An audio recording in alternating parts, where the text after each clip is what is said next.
ఏటోనండి ఇప్పుడు మనకి అంటారు కదా, మీరు ఏటి తెచ్చి పడిపోతున్నారు అని మన అత్తమ్మలు అంటారు మనకి కదా. అనేటప్పుడు మనం రోజు కల్లా పొద్దు కల్లా ఒకటి ఒకటి ఒకటి ఒకటి పని చేస్తూనే ఉంటాం పొద్దున్న నుంచి. మనం చేసిన పని కల్లా పనికి పోను 10 రూపాయలు ఇచ్చినా సరే మనకి నెలకి ఎంత జీతం అవుతుందండి? మనం తెచ్చినట్టే కదా.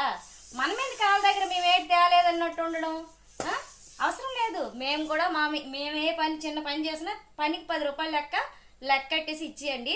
ఇచ్చిస్తే మాకు నెలకు ఒకసారి మాకు జీతం ఉంటుంది. అందినప్పుడు అవే మీ చేతిలో పెట్టేస్తాం, ఇగోండి మా శాలరీ అని చెప్పేసి అని మనం కూడా అనేవచ్చండి. మనం అలాగే చేద్దాం ఇక నుంచి. ఎందుకు మన వాటికి మేమేం చేయలేము, మాకేటి లేదు, పని పాటు లేదు అని ఇంట్లో బొచ్చులు దోముకొని పనులు చేసుకొని మనం ఉండడం ఏంటి, మాట కాయడం ఏంటి? అందుకే ఇక నుంచి మనందరము ఒక యూనియన్